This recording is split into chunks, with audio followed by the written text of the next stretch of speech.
நாயகம் ரசூல் ஸல்லல்லாஹு அலைஹி வஸல்லம் அவங்களுக்கே செய்வன செய்யப்பட்டதாக புகாரியில போட்டு சொல்லியிருக்காங்கல்ல, அதோட விளக்கம் எனக்கு தேவை. அஸ்ஸலாமு அலைக்கும். அதாவது நபிகள் நாயகம் ஸல்லல்லாஹு அலைஹி வஸல்லம் அவங்களுக்கு சூனியம் செய்யப்பட்டதாக, சூனியம்னா அதாவது அவங்களுக்கு பில்லி ஏவல்ங்கிறாங்கல்ல, இந்த மாதிரி செய்யப்பட்டு மந்திரம் செய்யப்பட்டு அதனால் அவங்களுக்கு மனநோய்க்கு உள்ளாகி அவங்களுக்கு செஞ்சதை செய்யலைன்னு சொன்னாங்க, செய்யாத செஞ்சேன்னு சொன்னாங்க என்ற நிலைக்கு ஆளானார்கள் என்று புகாரியில் ஒரு ஹதீஸில் பல இடங்களில் இந்த ஹதீஸ் பதிவாகி இருக்கிறது. அப்படி இருக்கும் பொழுது நபிகள் நாயகத்துக்கு சூனியம் செஞ்சார்கள் என்பது சரியா உண்மையான்னு கேட்குறாங்க. இதுக்கு விவரமாக பதில் சொல்ல வேண்டிய ஒரு விஷயம். முதல் விஷயத்தை நீங்கள் விளங்கி கொள்ளணும். நான் என்னுடைய முன்னுரையில் சொன்னேன், பார்த்தீங்களா? என்ன சொன்னேன்? இஸ்லாத்தினுடைய அடிப்படை என்னன்னு கேட்டால், அல்லாவை போல யாரும் இல்லை, இதை நம்பணும். ஃபர்ஸ்ட் அடிப்படை என்ன?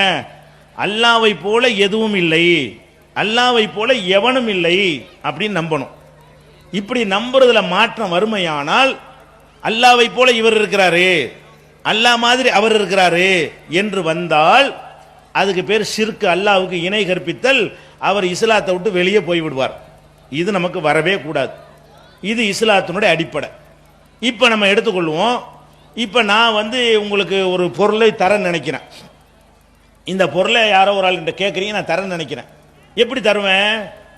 நீட்டுவேன். நீங்கள் ஒரு ஆள் வருவீங்க, அதை வாங்குவீங்க. நான் கையில் எடுப்பேன், அதை நீட்டுவேன், அவர் கையில் வாங்குவார். இப்படி தான் நான் கொடுக்க முடியும். இப்போ ஒருத்தர் என்ன செய்கிறாரு, என்கிட்ட ஒரு 1000 ரூபா வேணும்னு கேட்குறாரு.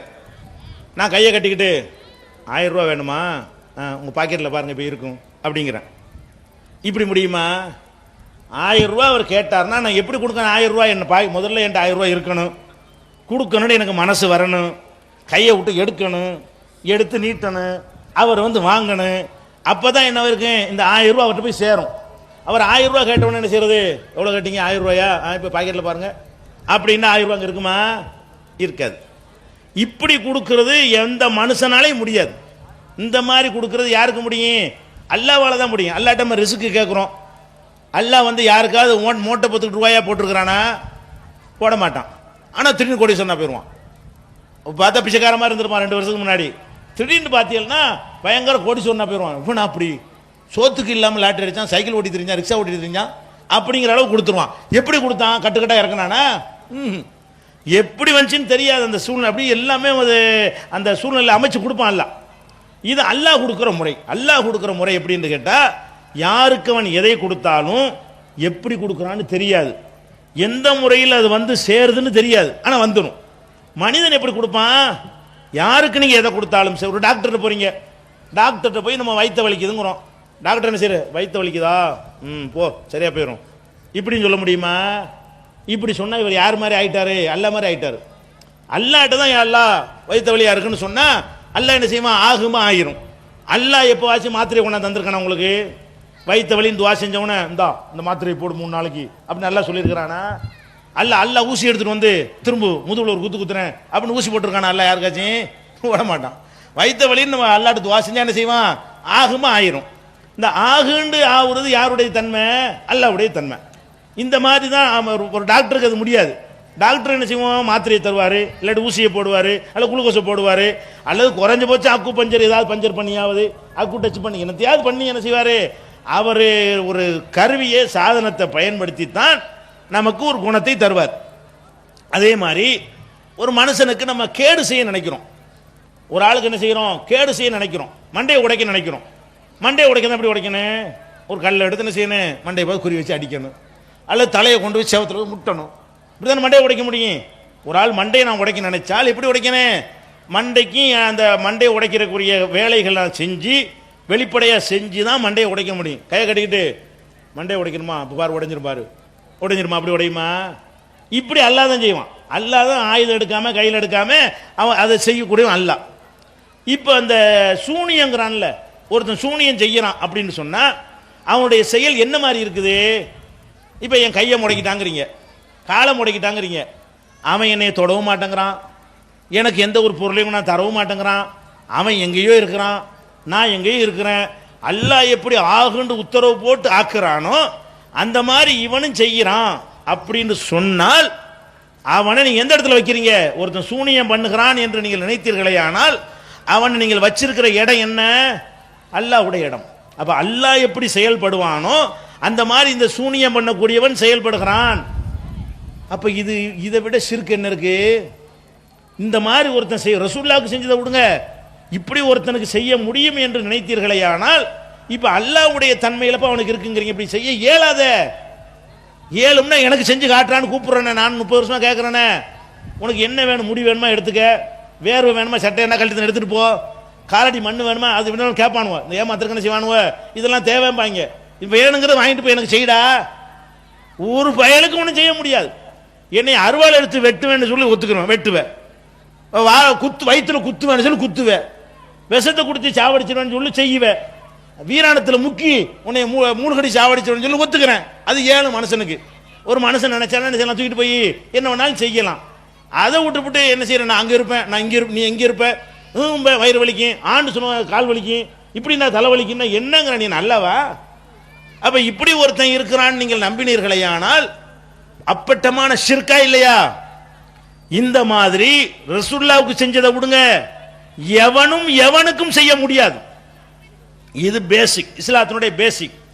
இந்த பேசிக்கு எதிராக சில ஹதீஸுகள் இருக்குமையானால், குர்ஆனுக்கு மாத்தமாக இஸ்லாமிய ஃபண்டமெண்டலை உடைக்கக்கூடிய வகையில் இருக்குமையானால், அந்த ஹதீஸுகள் எல்லாம் இட்டுக்கட்டப்பட்டவை. ஹதீஸ் கலையில இட்டுக்கட்டப்பட்டவைன்னு ஒரு வகை இருக்கிறது. அதுல முதல் கண்டிஷன் என்னன்னு கேட்டா, அது முகாலஃபத்துல் குர்ஆன், குர்ஆனுக்கு மாத்தமாக இருக்குமையானால் அது புகாரிலே இருந்தாலும் சரிதான், அது என்ன இல்லை, அது ஹதீஸ் இல்லை. குர்ஆனுக்கு எதிராக ரசூலுல்லாஹ் வந்த ஹதீஸ் இருக்காது, யாரோ இட்டுக்கட்டி இருக்கிறாங்க, நமக்கு தெரியாம ஒரு மனிதன் சொன்னதை நம்பி பதிவு பண்ணியிருப்பாங்க அப்படின்னு எடுத்துக்கொள்ள வேண்டும். இன்னொன்று பாருங்க, இப்ப நபிகள் நாயகத்துக்கு சூனியம் செஞ்சதாக இந்த செய்தியில் எழுதப்பட்டிருக்கிறது. அல்லாஹ் குர்ஆன்ல என்ன சொன்னான்னு கேட்டா, வகால லாலிமூன இன் தத்தபிஊன இல்லா ரஜுலம் மஸ்ஹூரா, நபிகள் நாயகம் ஸல்லல்லாஹு அலைஹி வஸல்லம் அவர்களை பற்றி அநியாயக்காரர்கள் சொல்கிறார்கள். அல்லாஹ் சொல்றான், நபிகள் நாயகத்தை பற்றி அக்கிரமக்காரன் சொல்றான். என்ன சொல்றான்? இன் தத்தபிஊன இல்லா ரஜுலம் மஸ்ஹூரா, சிஹ்ர் செய்யப்பட்டவரை பின்பற்றுகிறீர்கள் என்று அக்கிரமக்காரன் சொல்றான். அப்ப ரசூலுல்லாஹ்வுக்கு சிஹ்ர் செய்யறதாக ஒருத்தன் சொன்னா அவன் அக்கிரமக்காரன். குர்ஆன் சொல்லுது, ரசூலுல்லாஹ்வுக்கு சிஹ்ர் செய்யப்பட்டதாக நீங்கள் சொன்னீர்களேயானால் அப்படி சொல்றவன் யாரு? அநியாயக்காரன் தான் சொல்லுவான், முஸ்லிம் சொல்ல மாட்டான் என்று அல்லாஹ் குர்ஆன்ல சொல்லுகிறான். அப்ப குர்ஆனுக்கு நேரடியாக அப்பட்டமாக இந்த செய்தி மோதுகிறது. இன்னும் சொல்ல போனால், இப்ப நபிகள் நாயகம் ஸல்லல்லாஹு அலைஹி வஸல்லம் அவர்களை அல்லாஹ் தூதராக அனுப்புறான். அதுக்கு முந்தைய நிறைய தூதர்மார்களை அனுப்புனான். இந்த தூதர்கள்லாம் எப்படி அனுப்புனான்? அல்லாஹ் மனிதர்களிலிருந்து மனிதர்களாகத்தான் அனுப்புனான். எல்லா தூதர்களும் சாப்பிட்டாங்களா இல்லையா? ரசூலுல்லாஹ் சாப்பிட்டாங்க, எல்லாரும் சாப்பிட்டாங்க. எல்லாரும் மலைஜலம் கழிச்சாங்களா இல்லையா? எல்லாரும் மலைஜலம் கழிச்சாங்க. அப்ப எல்லாருமே சாப்பாட்டுக்காக உழைத்தார்கள், பாடுபட்டார்களா இல்லையா? பாடுபட்டாங்க. அப்படியே சொன்னாங்க, மாலி ஹாதர் ரசூல், என்னங்கடா ரசூல்ங்கிறீங்க? யகுலு தாம், சாப்பாடு சாப்பிட்றாரு, ஓ எம்சி ஃபில் அஸ்வாக், கடை வீதியெல்லாம் போய் சம்பாதிக்கிறார், நடமாடுறாரு, இவர் ரசூலான்னு கேட்டாங்க. அப்ப ரசூலாக வந்தவர் என்ன செஞ்சாரு? நீங்க நான்லாம் எப்படி சாப்பிடுகிறோமோ அந்த மாதிரி தான் எல்லாரும் சாப்பிட்டார்கள். அப்ப எல்லாரையும் போல இருக்கக்கூடியவரை தூதர்னு நம்புறதா இருந்தா எப்படி நம்புறது? ஒரு ஆள் அல்லாஹ்வுடைய தூதருங்கிறாரு, நம்மள மாதிரியே இருக்கிறாரு, நம்மள மாதிரி தூங்குறாரு, நம்மள மாதிரி பொண்டாட்டி வீட்டில் வாழ்றாரு, நம்மள மாதிரி நோய்வாய்ப்படுறாரு, நம்மள மாதிரி கவலைப்படுறாரு, நம்மள மாதிரியே பலவித துன்பங்களுக்கு அடி வாங்குற உதவாங்கிறாரு, நம்மள மாதிரியே காயப்படுறாரு. அப்ப நம்மள மாதிரி அவருக்கு பசிக்குது. அப்புறம் என்ன அல்லாஹ்வுடைய தூதர்? டவுட் வருமா இல்லையா? ஒருத்தர் அல்லாஹ்வுடைய தூதருங்கிறாரு, எல்லாம் நம்மள மாதிரியே இருக்குது. அதுக்கு அல்லாஹ் என்ன செய்யறான்னு கேட்டா, எல்லா நபிமார்களையும் தூதர்கள் என்று நிரூபிப்பதற்காக வேண்டி மனிதனுக்கு செய்ய இயலாத ஓரிரு அற்புதங்களை கொடுத்து அனுப்புவான் அல்லாஹ். நான் சாப்பிடத்தான்பா செய்கிறேன், உன்னை மாதிரி குடிக்கத்தான் செய்கிறேன், இந்த பாரு, இதை மனுஷனுக்கு செய்ய இயலாது, இதை நான் இப்போ உனக்கு செஞ்சு காட்டுறேன், நான் செய்யலை, இறைவன் எனக்கு இதை தந்திருக்கிறான், இதை மனுஷனுக்கு செய்ய இயலாது, அல்லாஹ்வுக்கு தான் செய்ய இயலும், இதை வச்சு நான் ஆதாரமாக சொல்கிறேன், அல்லாஹ் என்னை அனுப்புனா அப்படிம்பாங்க. இப்போ மூசா நபி ஒரு கைத்தறி போடுவாங்க, பாம்பா மாறிடும், உடனே அதை காட்டுவாங்க, அந்த பாரு பாம்பா மாறுதான், இது மனுஷனுக்கு ஏழுமா, கைத்தறி பாம்பா மாறுமா? அப்ப இந்த அற்புதங்களை வைத்துத்தான் தூதர்களை தூதர்கள் என்று மக்கள் நம்பினார்கள். அற்புதம் இல்லாம தூதர் வந்தா நம்ப மாட்டான் மனுஷன். அல்லாஹ் கொஸ்டின் பண்ண இயலாது. ஏன் எப்படி நான் தூதர் நம்புறது? ஆதாரம் இல்லையே, மனுஷனாவில் இருக்காரு, ஒரு டிஃபரெண்ட் எனக்கு தெரியலையே அப்படின்னு நம்ம அல்லாட்ட சொல்லிடலாம். அதுக்காக வேண்டி அல்லாஹ் என்ன செய்யறான்னு கேட்டா அவங்களுக்கு அற்புதங்களை கொடுத்து அனுப்புறான். அப்ப அற்புதம் தான் தூதரை நிரூபிக்கிறதுக்கு ஆதாரம்ங்கும் போது, அற்புதம் செய்ய வந்தார அவரையே ஒரு யூதன் வந்து அற்புதத்தில் பிரட்டிட்டான்னு சொன்னா அது பெரிய அற்புதமா போயிருமே. யூதன் வந்து கையை காலை முடக்கி மனநோயா பைத்தியமாக்கிட்டான்னு வருது. கையை காலை முடக்கி செஞ்சதை செய்யலைன்னு சொன்னாங்க, செய்யாத செஞ்சதா சொன்னாங்கன்னா மெண்டல் ஆகிட்டாங்கன்னு அர்த்தம். அந்த அளவுக்கு அவன் ஆக்கிட்டான்னு சொன்னா அவன் செஞ்ச அற்புதம் பெரிய அற்புதமா இருக்க.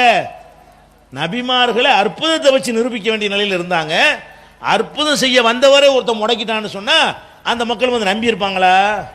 என்ன அற்புதம், ஒன்னையே கிறுக்கனாக்கி விட்டான், என்ன பெரிய ரசூலுங்கிற கேட்டுப்பான். அப்படி அல்ல ஆக்குவானா? அப்படி ஆக்க மாட்டான். இன்னும் சொல்ல போனா நபிகள் நாயகத்துக்கு சூனியம் செய்யப்படலை என்பதை விளக்குகிற விதமாக நம்முடைய குர்ஆன் தமிழாக்கம் உங்களுக்கு இருக்குமேயானால் அதுல விளக்க நோட்டில் கொடுத்துருக்கோம். நபிகள் நாயகத்துக்கு சூனியம் செய்யப்பட்டதா என்கிற தலைப்புல கிட்டத்தட்ட ஒரு 30 பக்கத்துக்கு மேல நிறைய ஆதாரங்களை எழுதி இது வந்து பொய் புகாரில இருந்தாலும் குர்ஆனுக்கு மாத்தமா இருக்குமே, ஆனால் நம்ம என்ன செய்யக்கூடாது? ஏற்றுக்கொள்ளக்கூடாது. ரசூலுல்லாஹ்வுக்கும் சிகர் செய்ய முடியாது, உங்களுக்கும் எனக்கும் செய்ய முடியாது. எவனும் வந்து பில்லி வச்சுட்டேன், மாய வந்துட்டேன், சூனியம் வச்சுட்டேன், செய்வனை வச்சுட்டேன்னா பொய். எத்தனை குடும்பங்கள் நாசமாகி திரியிறாங்க. குடும்பங்களை என்ன செய்யறா? பொண்டாட்டி புருஷனுக்கு பிரச்சனை வந்துட்டா மாமியார் சூனியம் வச்சுவிட்டா. எப்படி அப்படிலாம் ஒரு சக்தி அல்ல மனுஷனுக்கு கொடுத்தா இருக்கிறான். இதை விளங்கி கொள்ளணும். அதனால சூனியங்கிறது பொய்ங்கிறத விளங்கிக்கிறணும். கூடுதல் விவரம் ஷார்ட்டாக டைம் இருக்கிறதுனால அந்த கூடுதல் விவரம் அந்த